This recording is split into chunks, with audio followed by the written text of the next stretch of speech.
All right, replacing a part brake solenoid on a Bobcat 773 skid steer. This is the replacement solenoid that I have. I'm right here, sitting in the foot pan of the cockpit here.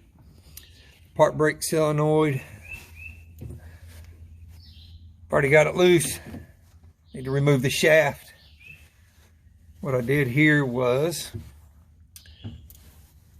I loosened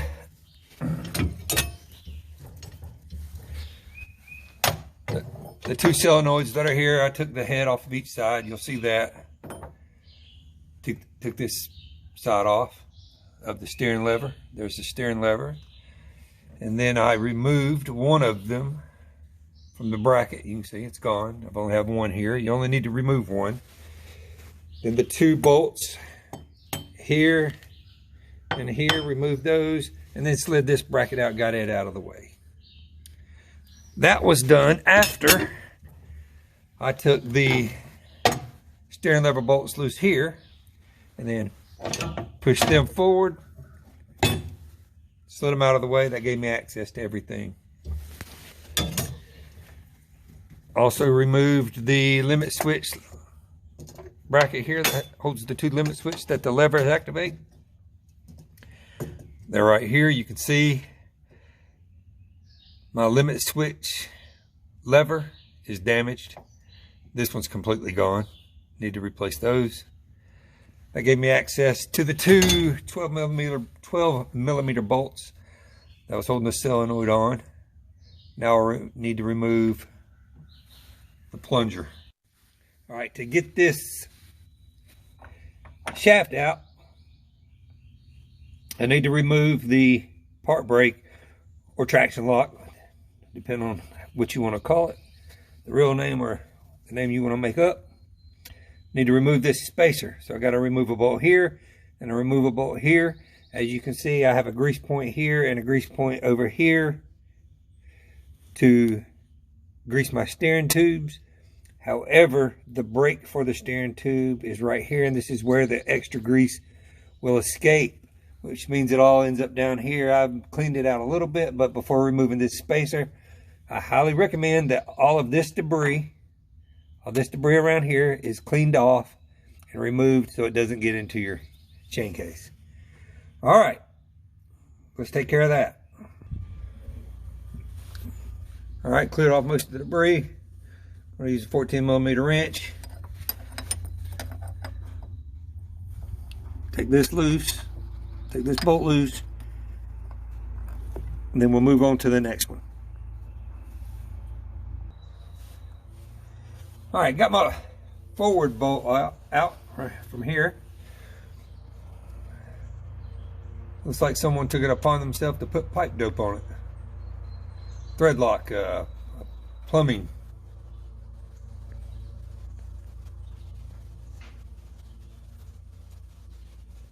Plumbing sealant. Not sure why. Maybe it's needed. Who knows? Anyway, one bolt out. This other bolt, I've got it out, but as you can see, it'll come up. And it's real close to hitting the steering tubes. If you look at this bolt, put this bolt in there next to that one, you can kind of see that it's not coming out. All right, making a revisit of the traction lock / parking brake, whatever you want to call it. This time I was a little smarter. I raised the bucket up. I put the brace in place. I should have lowered it down until it hit, but I didn't do it. I recommend lowering this down until it hits. You got to get somebody to help you. I get it. But you really don't want this to fall and hit this and risk knocking it out. I don't think it'll happen, so I put it on there. Got my cage lifted up, and I was able to get this unit out, and I did not have to take that out all the way. I was actually able to pull it just a little bit. I was actually able to raise it up just enough. All right, Brother Greg, take it easy, Bo. Sorry guys, hollering at the UPS guy, buddy of mine. So this is what I encountered. I thought the bolt was going to be too tall and strike the bottom of this tube here. I was actually able to lift it up and pull it out. I had to jimmy it a little bit, you know, a little persuasion, you know.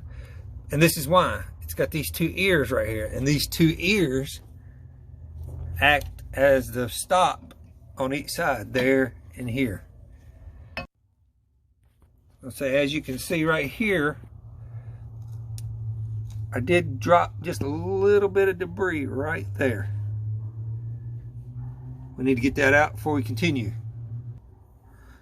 Oh look, I got tweezers. No, I don't got tweezers, needle nose. My cobalt needle nose. Cheap needle nose, but they do the trick. So we're gonna make sure to grab that ever so gingerly. And like a bad woman, cast it aside. Oh, I'm sorry, did I say that out loud? Oops. Okay, now I can take the stop block out, if it'll come out.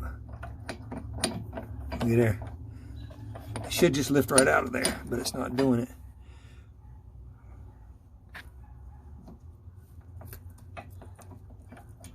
Let's see why. It's probably got some grooves beat into it. Yeah, you look down in there, you can see a little bit of, well, you can't see it here because the camera doesn't do as good as your eyeballs do, but you can see, if you look real close, you can see that rail underneath it running all back and forth right there. If you look right in there, see it's kind of black, kind of looks like it's shadowed. The only reason it's shadowed is because it's marred up a little bit. That's what it looks like from here. Okay, there we go. I was able to pull it out. I had to even it up to pull it out. So there's a stop where it's been hitting it. The block itself does not look horrible. It doesn't, you know, it's not too bad. Not too bad, not too bad. That's a little pancaked. I can tell you right now, ain't nobody in the world want to replace that. I don't even know what to do about that other than just leave it alone. So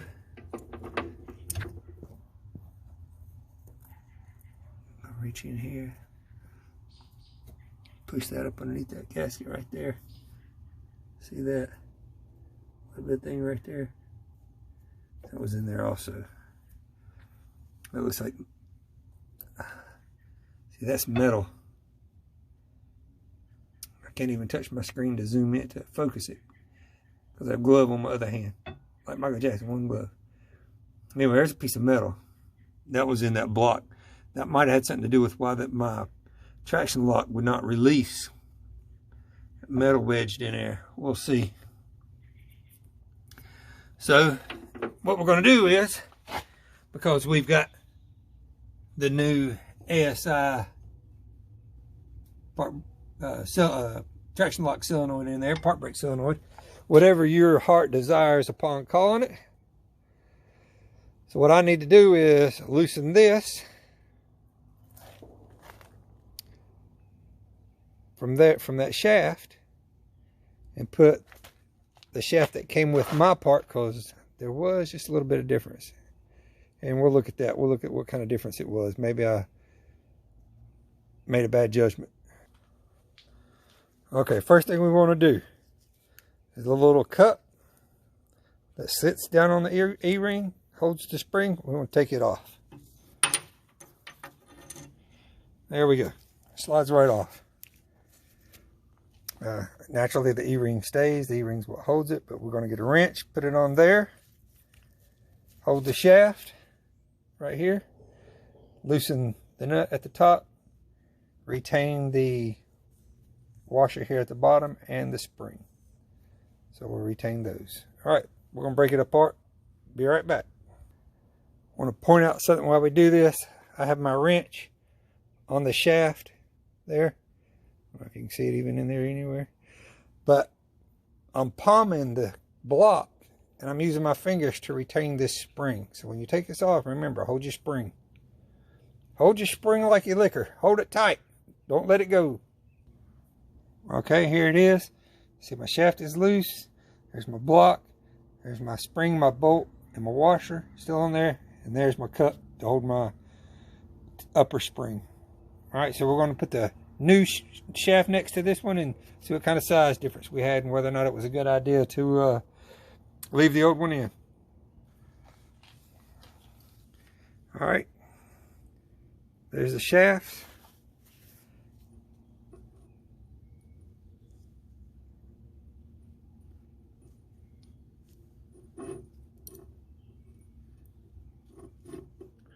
Line up the E-rings there.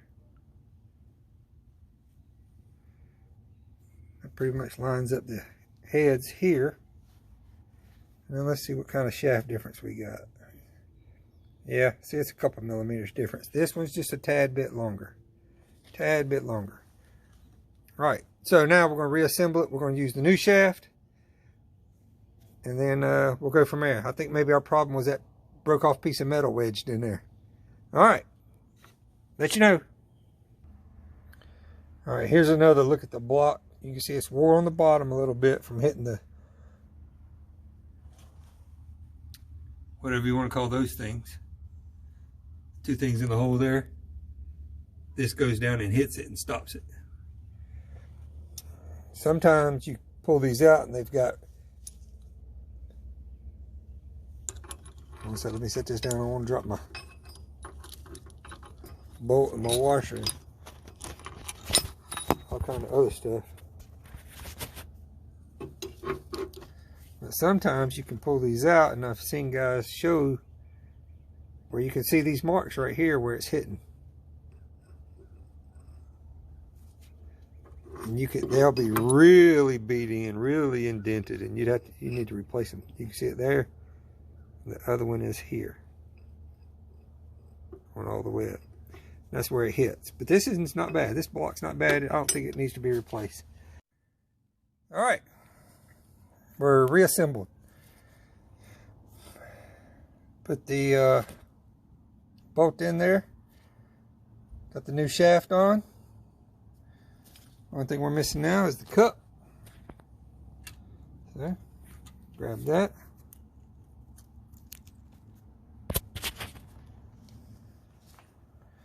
Put it on. Slide it on down. All right. Get back up here with the handy dandy arms right out of the way so I can get in there. There's still some debris around here.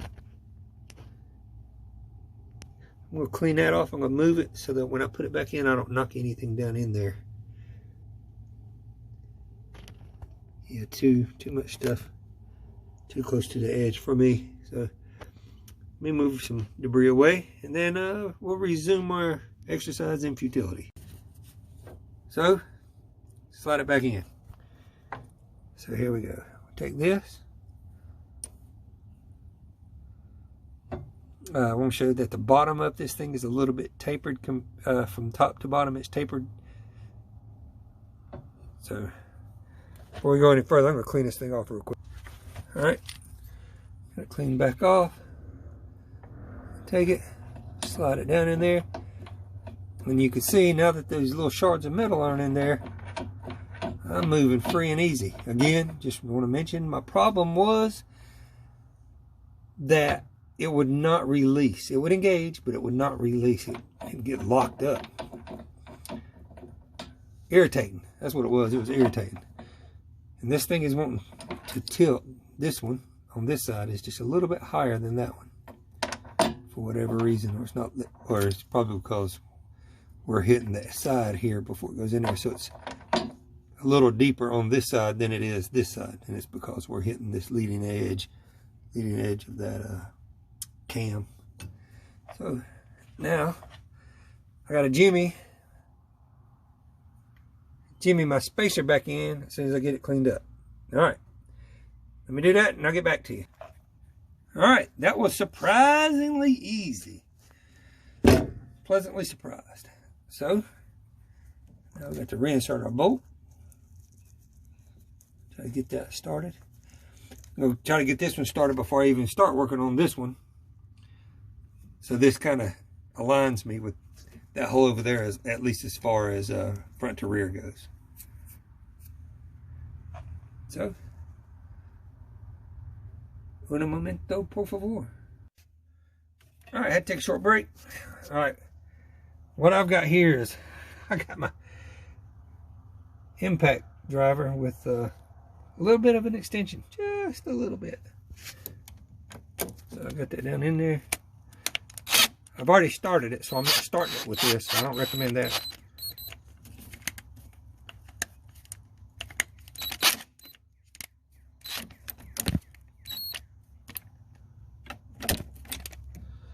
So I drove that down so it was just a little bit snug. I could probably still wiggle a little bit. I can. I'm going to try to get this going with my fingers.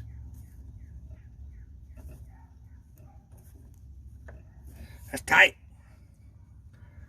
All right, it's going to require a wrench. So we're going to go ahead and screw that in, not waste your time watching somebody screw in this bolt, and then we'll get back to you. All right, something I didn't point out previously. This is silver looking. This is a foil gasket.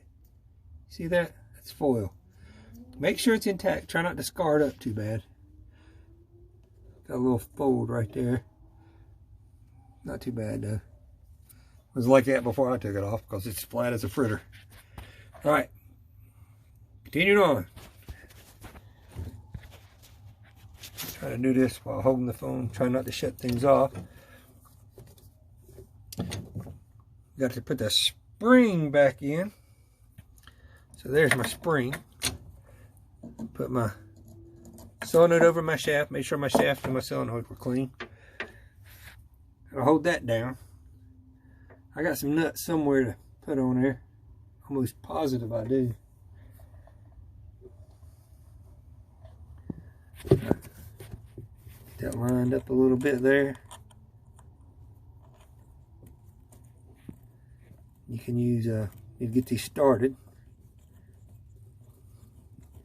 Impact drivers are great, but we don't want to start and bolt with an impact driver unless it's got the tip shape for starting, and this is not one of those.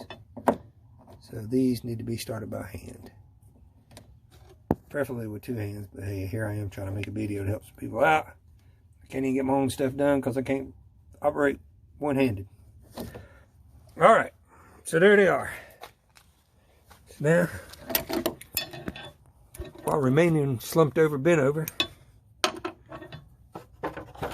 got a handy dandy blue toolkit here, and my 11mm is already out, and I forgot all about it. It's over here. See, put this on. Don't tighten these down. Should have put that on my impact. Would have went a lot faster. Anyway, I'm trying to do one-handed. Camera's going everywhere. It's crazy. It's anarchy.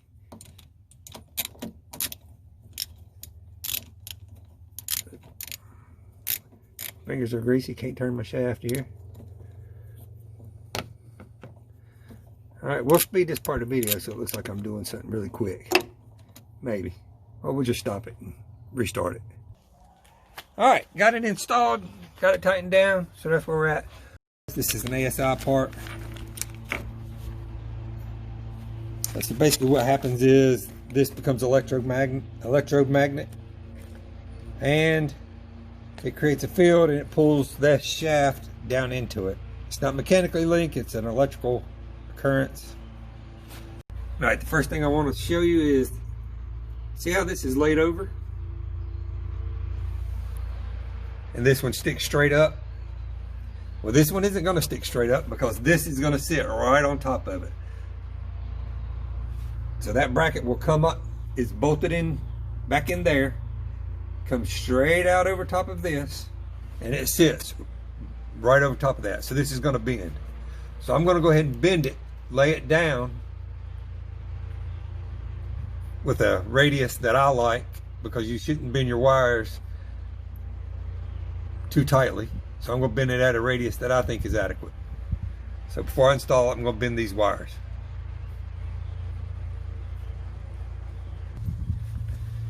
All right, I've replaced the solenoid over the plunger, over that metal shaft I was trying to remove but could not. Notice I have the wires facing forward. You want to do the same thing. All right, put the bolts in. This bolt here, these bolt here's are the two bolts that would have to be removed. The torques for them are 25 to 28 foot-pounds and 80 to 90 foot-pounds. I'll let you guess which one's which. Okay, I've taken my limit switch off. The one that had the bent activator, the bent linkage there. Straightened it out, kinda. It's kinda straight. Not exactly sure of how the original configuration was, but I think I got it pretty close. It's probably a little high. I need to flatten it down just a little bit. It is a BZ2RW8225551-A2. It's a micro switch. Again, that's a Bravo Zulu -2 Romeo Whiskey 8225551 Alpha 2. All right, so if you need to replace your micro switch there, your limit switch, because you bent the crap out of that thing, like happened with this one, there's your number. Hey man, I'm just here to help out. There's some specs on the back here, but I think we've got the catalog. You can probably find those numbers. If not, you can use catalog number to find the dimensions on this and probably find a suitable replacement. It's got a common and normally closed, normally open, so basically any old generic micro switch that'll actually fit do the trick. And normally closed, and you can see we are on the normally open. If you could read that, it would probably say open somewhere, but basically limit switches normally have a normally open, one normally closed contact with a common, so your voltage goes in the middle there and then goes out on your normally closed until it's activated, and then it opens up and you get no more voltage out, or you put it on your normally open, and when the switch is closed, then you get 24 volts out. So we're normally open here. I believe I'm going to bend that down just a little bit more because the activated point is here, not the bottom of it, so it's probably a little high because that is a tight fit. All right, moving right along, I'll reinstall this and we'll go from there. All right, I'm using my knee to activate the lever here, pushing these forward, and I've placed this bracket, and I still have the arm on it, the nitrogen arm on it, and I've got the limit switch bracket there also. Those will be bolted together through the holes that come out here on the front side. So we're going to bolt those in right now. I've got my limit switch in. I did bend it down a little bit more, but if you listen, you hear no more switch activating. It's because when I bent it, that little pointed piece there in the middle raised up. Let me get if I can focus it. All right, it raised up, and it's no longer acting as one half of my pivot point. So I've got nothing to actually make my switch. My switch is the little plunger right above my finger right there. The little round black dot right there above my finger. So once I get my arms in, I'll adjust that, and then I'll rebend that plunger to be a good pivot point, and we'll see how that activates. This one, clearly, I need a new switch because my linkage is gone completely. So we'll work on that later. Right now, we're going to put the steering arms in, mount these brackets, and then we'll adjust the linkage. All right, let me get these bolts put in for these two brackets. All right, so we got those bolts installed and nuts. You can see the nuts go on the inside. Don't put the nuts on the outside. You'll have exposed thread and they'll get damaged and you'll never get them off again. On the inside here, you'll need a 15mm wrencher socket, and on the outside here, you'll need a 14mm wrencher socket. All right, now we can take the steering arm, and you see it doesn't fit unless you push it forward, so you have to push it forward to get it in there.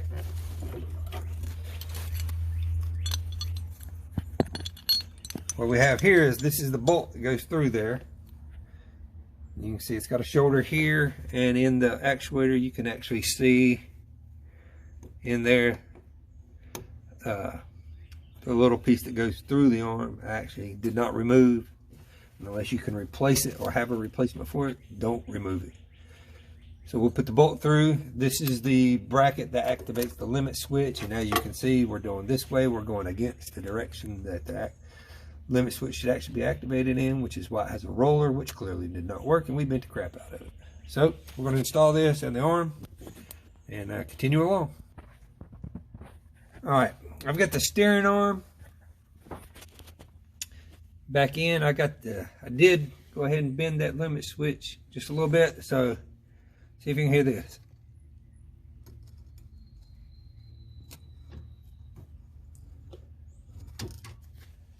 You can see, can you hear that? So we got to be way down here to adjust to actually activate it. So right now I'm going right by it, I'm not even hitting it. You can see that I'm going by, I'm not even hitting it. And here is why we have this kick on this bracket, because if we keep going any further, which we can't, the limit is stopped. The limit stops us back here on the bracket. So I've got this limit switch, which has an adjustment this way, but has no adjustment this way, which it should not. So I can adjust this limit switch out just a little bit so that it does contact the arm when it's activated. Could have been a little bit to do that, but that would have taken away all of my adjustment. So let's do that.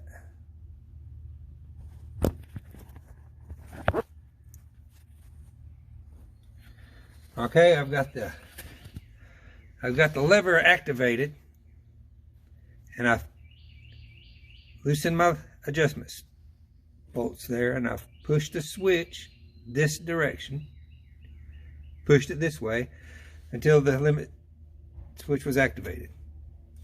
So now, hear it release, hear it click.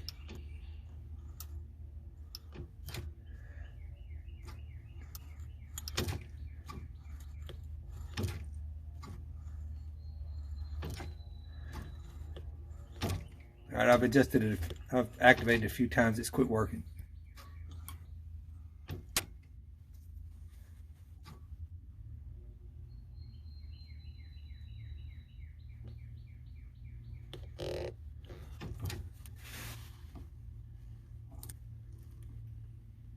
This tight, it didn't move.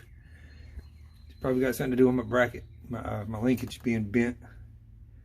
Not very functional. And my roller actually works, believe it or not, after it was folded up like a spaghetti noodle. So I have to figure out what's going on with that and adjust it. All right, working on these, trying to get the limit switch working, but let's not lose sight of what we're doing. We actually replace the parking brake lock or the traction lock, whatever you want to call it. Anyway, this was the spring that came in it. Springs have a lifetime, so naturally I did not use this spring. I used the spring that came with it. Just a FYI, I want to let you know I did not use the original spring. I used the new spring because springs have a lifetime. All right, let's back to the limit switch, get the limit switch working. All right, limit switch. I did bend the little middle piece there that points. You see I did bend it down, had to bend it down just a little bit. The bracket's, it's shot, but needs to be replaced, but I'm working with what I got right now. And I've activated it. bunch of times.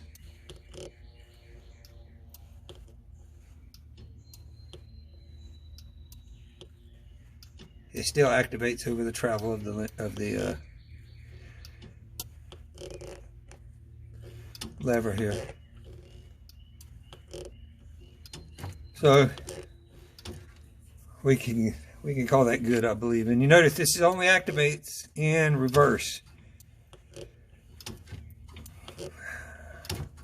So I don't know what the switch actually does, but I found it broke and it looked like it could be potentially repaired, so I tried to repair it and had a little bit of success. The other one, not so much. All right, I'll put the other arm in. Oh, just as a recommendation, I put this arm in first because of the limit switch to try to get it adjusted. When you're doing this for real, or when you're doing this and you don't have a limit switch problem, put this one in first. Don't put the one I put in first. Because now I can't get to the bolt head without having to hold this.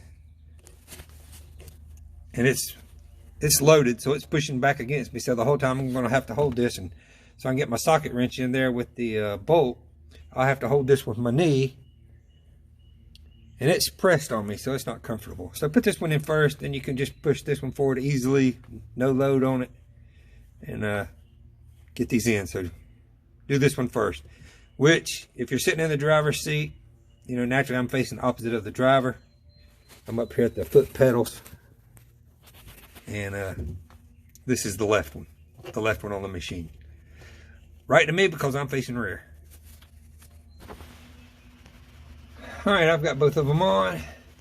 As you can see, this one doesn't activate anything. This one activates the limit switch. Now, something I'm going to point out, this bracket here does have a slot. This is the front to rear adjustment. So when you do put that bracket on, you make sure you adjust it so that it stops before it mangles that. That's what happened to mine prior. Actually, this is not my machine. This is a friend of mine. This is Frank's machine. But he's out of town, so I figured I thought I might help him out. Replace the solenoid. Alright, that adjustment looks good, and this one we're going to need a new switch because there is nothing to hit. Alright, now we got to put this back in here and put the other one on, and we'll be complete. Alright.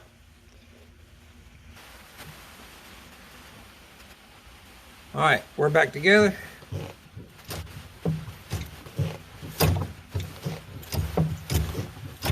You can see, I've got my arms back on. Activating my limit switch. You can hear it, or if you can, I can. This arm's activating okay. My solenoid's on. Got my old one out, don't forget to plug it back in. Here's my old one. We'll hold on to that just in case we're experiencing the same problems. We know it's not this, it's probably some mechanical issue. And we'll see how it goes. Anyway, so there you are. It's my Bobcat, not my Bobcat, Frank's Bobcat 773 with the cockpit up, me facing to the rear. Foot pedal, and there's the activator, and there's a switch. I guess the next thing to do would be get a switch, but we can easily check the switch electrically. All right, get my rags up, and hope this helps. Don't forget to hit like and subscribe. All right, guys. See you later. All right. I know I'm taking this with my camera the wrong way, but just so you know, this is where we got the part. All skidsteers.com. Hey, you want to scan that? If I can hold that steady enough for a few seconds, that's all you get. They specialize in Bobcats. There's their text number. And they get fast free shipping. Now also, something else I thought was pretty cool is when I opened the package, I got this. I keep my eyes always on the Lord, with him at my right hand. I will not be shaken. Psalms 18:8. They sent me a little Bible verse with my part. I thought that was cool. Keep it up, all skid steers. That's terrific.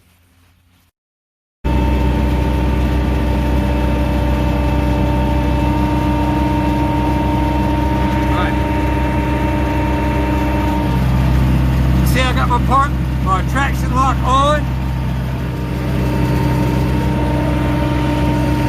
Gonna give a little pull with the stick.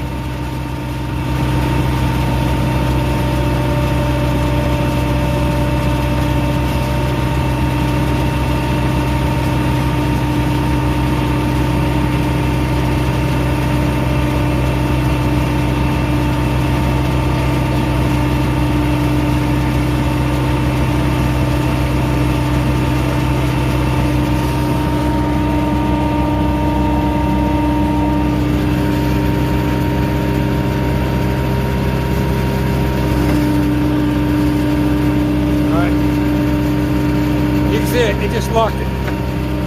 See, it's locked.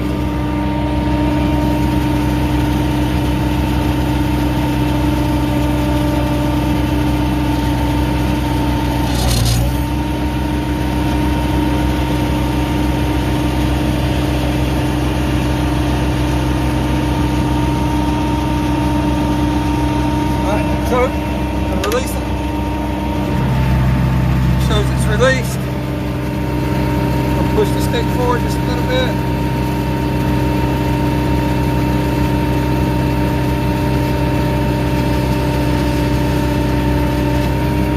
Pull back just a little bit. Try to release the park brake easy, the traction lock easy. Well, I think I just heard it. Yeah, I just heard it click. Alright, cool. Alright, we're going to call that success.